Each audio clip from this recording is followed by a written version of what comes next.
नमस्कार. BMS first year Sanskrit याच्या paper 1मधील आज आपण संधी या टॉपिकच्या नोट्स म्हणा किंवा एक्झाम्पल्स पाहणार आहे किंवा शॉर्टमध्ये एकदम क्विक रिव्हिजन करणार आहे. हा कोणताही डिटेल्ड एक्सप्लेनेशनचा व्हिडिओ नाही, त्यामुळे कुणी कमेंट करू नका की खूप फास्ट सांगितलं किंवा मग फक्त वाचून दाखवलं, असं कोणीही कमेंट करू नका. कारण हा एकदम आता 2 ते 3 दिवस राहिले पेपरसाठी. हा काही डिटेल्ड एक्सप्लेनेशन नाही आहे किंवा तुम्हाला आता संधी समजून घेण्यासाठी सुद्धा टाईम नाही आहे. आता मग तुम्ही काय केलं पाहिजे, ज्यांचं म्हणजे हा व्हिडिओ त्यांच्यासाठी आहे ज्यांनी आजपर्यंत संधी म्हणजे काय हे कधी समजण्याचा प्रयत्नच केला नाही आहे किंवा अभ्यासच केला नाही आहे, त्यांच्यासाठी हा व्हिडिओ असणार आहे की कमीत कमी त्यांना हा व्हिडिओ ऐकून किंवा पाहून थोड्याफार गोष्टी समजाव्या, त्याचे प्रकार समजावे, एक्झाम्पल कसे ओळखावे, एक्झाम्पल कसे सोडवावे हे समजण्यासाठी हा आजचा व्हिडिओ आहे.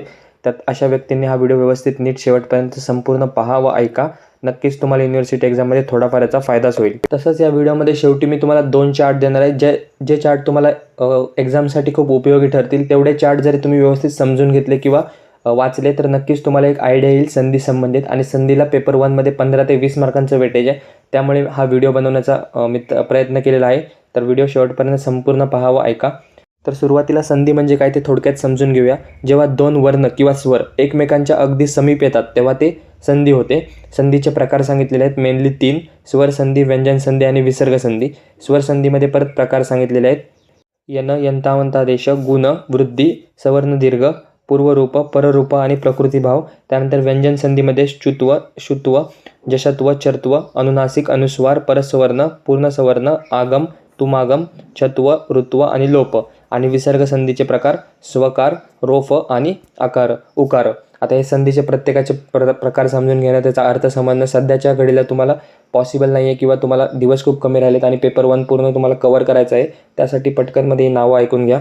त्यानंतर नेक्स्ट आता इको यनची म्हणजे स्वर संधीमधला इक प्रत्याहारातील वर्णापुढे इ, उ, रु, लू स्वर त्या जागी यन प्रत्याहारातील य व र ल लिहा. म्हणजे जर इक प्रत्याहार तुम्हाला एक्झाम्पलमध्ये जर इक प्रत्याहारातील वर्ण आले म्हणजे इ, उ, रु, लू, तर त्यांचं कन्व्हर्जन कशामध्ये करायचं तर यन प्रत्याहारातील वर्णासोबत करायचं. म्हणजे इचं य, उचं व, रुचं र आणि रुचं ल करायचं.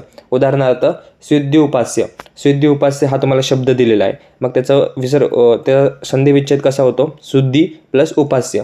मग सुध प्लस ई प्लस उ प्लस पास्य. मग आता इथे इक वर्णातला प्रत्याहार आलाय, मग त्यामध्ये ईचं काय करायचं य करायचं.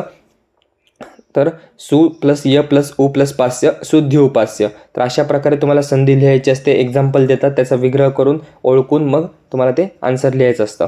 त्यानंतर एचो अवयव हा एच प्रत्याहारातील वर्णापुढे ए, ओ, ए, औ, त्यापुढे एला अय, ओला अव, ऐला आय आणि औला आव. जसं की उदाहरण आहे हर ए. तर हर एचा विसर्ग कसा होतो हरे प्लस ए. मग आता इथे ए आले तर मग काय करायचं हरे प्लस अय. अशा प्रकारे हरेय शब्द तयार होतो. त्यानंतर आता आपण क्विकमध्ये जे आपण संधीचे प्रकार पाहिले आणि त्यानुसार एक्झाम्पल बघूयात. तर स्वर संधीमध्ये आद्गुण संधी. आद्गुण संधी कशी ओळखायची तर ज्यामध्ये एक मात्रा असतो, जसं की ए, ओ, तर ते आद्गुण संधीचं एक्झाम्पल असतं.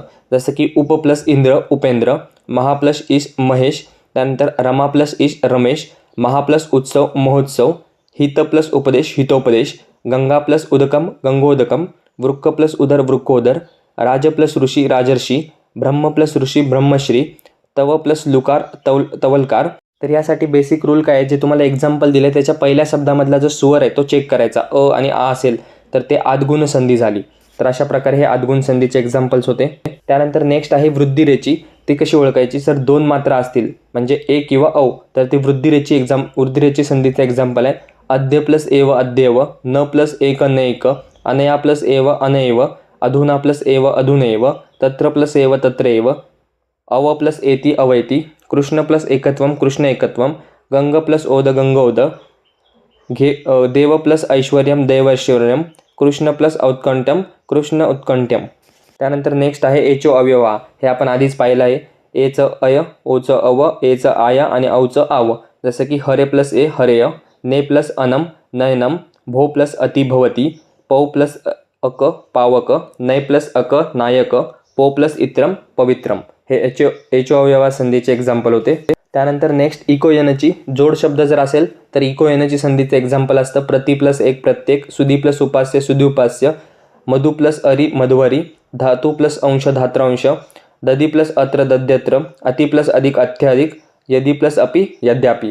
त्यानंतर दीर्घ संधी म्हणजे मोठा. दीर्घ म्हणजे मोठा, तर दैत्यारी दैत्य प्लस अरी, श्रीश श्री प्लस ईश, विष्णुदय विष्णू प्लस उदय, त्याच्यानंतर होतृकर होतृ प्लस ऋकार, त्यानंतर विद्यालय विद्या प्लस आलय, तथापि तथा प्लस अपि, गुरुपदेश गुरु प्लस उपदेश, भानुदय भानु प्लस उदय आणि लघुर्मी लघु प्लस उर्मी, हे दीर्घ संधीचे एक्झाम्पल होते. त्यानंतर नेक्स्ट आता स्वर संधीचे झाले. आता व्यंजन संधीमधले काही एक्झाम्पल आहेत. त्यामध्ये स्तुत्व संधी, त्याचं सूत्र आहे स्तो स्तुनाश्चू, म्हणजे स वर्गाचं श होतो आणि त वर्गातील च होतो. जसं की स च श, त च च, थ च छ, द च ज, ध च झ आणि न च ज. उदाहरणार्थ रामस प्लस चिनोती, रामस चिनोती. त्यानंतर कस प्लस चित, कश्चित. निस प्लस छल, निश्छल. बालकास प्लस शेते, बालकार शेते. सत प्लस चरित्रम, सच्चरित्रम. शत्रून प्लस जयती, शत्रून जयती.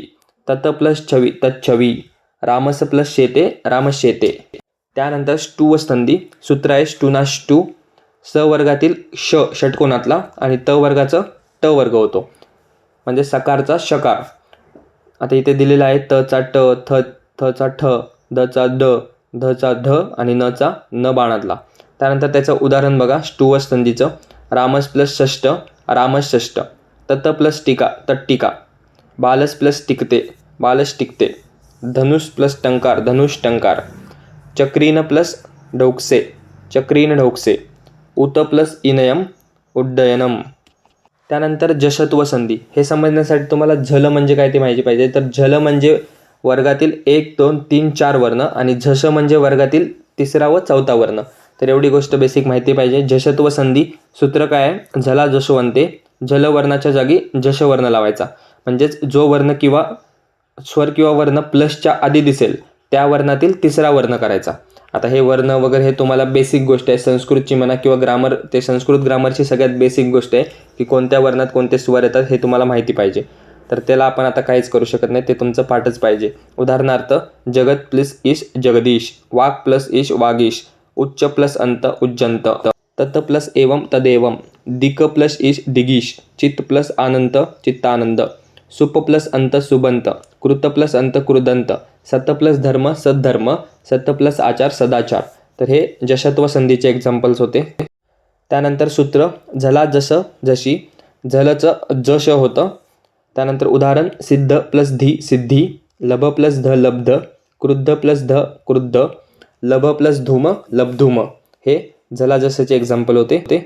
नेक्स्ट संधीचा प्रकार आहे चर्त्व संधी. सूत्र खरीच, म्हणजे झल प्लस खरं असेल तर झलचं चर होतं. उदाहरणार्थ सद प्लस कार, सत्कार. त्यानंतर लब प्लस सत्य, लप्स्यते. उद प्लस पन्न, उत्पन्न. उद प्लस स्थापनम, उत्थापनम, उत्थानम. तद प्लस पर, तत्पर. दिग प्लस पाल, दिक्पाल. अनुस्वार संधी सूत्र मो अनुस्वार. म प्लस हलवर्ण. मचं काय होतं तर अनुस्वार होतो, म्हणजे जिथे जिथे तुम्हाला एक्झाम्पलमध्ये म दिसेल त्याचा तुम्हाला अनुस्वार करायचा आहे. आता उदाहरणार्थ रामम प्लस वंदे, म दिसलं रामन वंदे.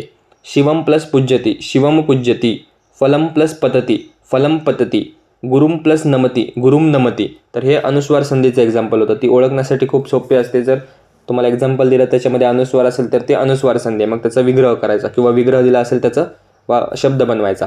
त्यानंतर लत्व संधी, त्याचं सूत्र आहे तोरली, म्हणजे त वर्ग प्लस ल वर्ग असेल तेव्हा त वर्गाचा ल वर्ग होतो आणि ल वर्ग आहे असं राहतो.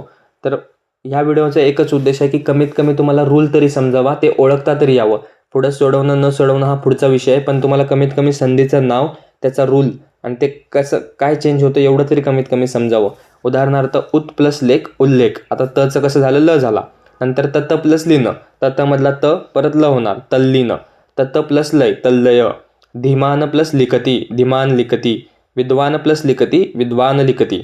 तर ह्या होत्या काही तुम्हाला पेपरच्या दृष्टीने महत्त्वाचे संधीचे प्रकार, व त्याचे बऱ्यापैकी आपण प्रत्येकाचे एक्झाम्पल पाहिलेले आहेत. ते एक्झाम्पल जरी तुम्ही प्रॅक्टिस केले, तसेच्या तसे पाठ केले तरी कमीत कमी तुम्हाला आयडिया येईल की कोणती संधी कशी सोडवायची किंवा कसं लिहायचं. त्यानंतर हा स्वर संधीचा चार्ट आहे, जे आपण मागे पाहिलं तेच मी एका चार्टमध्ये तुम्हाला दिलेलं आहे. त्याच्यामध्ये त्या संधीचं नाव दिलेलं आहे, त्याचं फीचर म्हणजे ती कशी ओळखायची थोडक्यात, आणि त्याचा रूल किंवा फॉर्म्युला म्हणजे काय चेंज करायचा असतो आन्सर लिहिताना, तर ते तुम्हाला तिथे दिलेलं आहे. नक्कीच हा आणि पुढचा चार्ट तुम्हाला एक्झामच्या दृष्टीने खूप इम्पॉर्टंट असणार आहे. हा चार्ट जरी तुम्ही समजून घेतला, मागचा व्हिडिओ ऐकून जर हा चार्ट समजला, तर नक्कीच तुम्हाला संधीचे जे 15 ते 20 मार्क आहेत त्यापैकी बऱ्यापैकी मार्क्स तुम्ही स्कोअर करू शकाल. आणि आणखीन देखील संधी तुम्ही केली नसेल तर व्हिडिओ नीट सुरुवातीपासून शेवटपर्यंत पहा. 10 ते 12 मिनिटाचा व्हिडिओ होणार आहे, पण नक्कीच हे तुम्हाला युनिव्हर्सिटी एक्झामसाठी फायदेशीर ठरणार आहे. तर जसं मी तुम्हाला सांगितलं होतं की हा आणि पुढचा चार्ट, तसा हा व्यंजन संधीचा चार्ट आहे. यामध्ये सुद्धा संधी दिलेल्या आहेत, त्याचं सूत्र दिलेलं आहे आणि त्याचा रूलसुद्धा दिलेला आहे की कोणत्या संधीमध्ये काय चेंज करायचं आहे. जे आपण मागे पूर्ण व्हिडिओमध्ये पाहिलं तेच इथे या चार्टमध्ये दिलेलं आहे. तर तुम्ही हा चार्टसुद्धा रेफर करू शकता. नीट हा चार्ट समजून घ्या. खूप सोप्या शब्दात दिलेलं, काही अवघड नाही आहे आणि ते पेपरसाठी व्यवस्थित स्टडी करा. तर या होत्या संधी या टॉपिक संबंधित थोडक्यात नोट्स किंवा एक्झाम्पल. नक्कीच तुम्हाला हे 2 चार्ट जे दिलेले आहेत ते उपयोगी ठरतील. ते तुम्ही स्वतः एकदा पेपरवर लिहून काढा, ते वाचा, ते समजून घ्या. नक्की तुम्हाला याचा युनिव्हर्सिटी एक्झाममध्ये फायदा होईल. आणि संस्कृत संबंधित इतर व्हिडिओ जर तुम्ही चॅनलवर पाहिले नसतील तर लवकर जाऊन पहा. नक्कीच ते सर्व तुम्हाला अशाच पद्धतीने शॉर्ट टिप्स अँड ट्रिक्स म्हणा किंवा थोडक्यात जे एक्सप्लेन केलेलं आहे ते तुम्हाला फायदेशीर ठरेल. आणि येणाऱ्या 1-2 दिवसामध्ये सुद्धा आपण संस्कृतचे व्हिडिओज राहिलेले अपलोड करणार आहे, तर ते सुद्धा अवश्य पहा. हा जर व्हिडिओ तुम्हाला आवडला असेल तर व्हिडिओला लाईक करा, चॅनलला सबस्क्राईब करा. आपण भेटूया पुन्हा लवकरच अशाच एका नवीन व्हिडिओमध्ये नवीन टॉपिकसोबत. धन्यवाद. So guys, subscribe Ayurveda Essence for more such videos. You will get all handwritten notes here.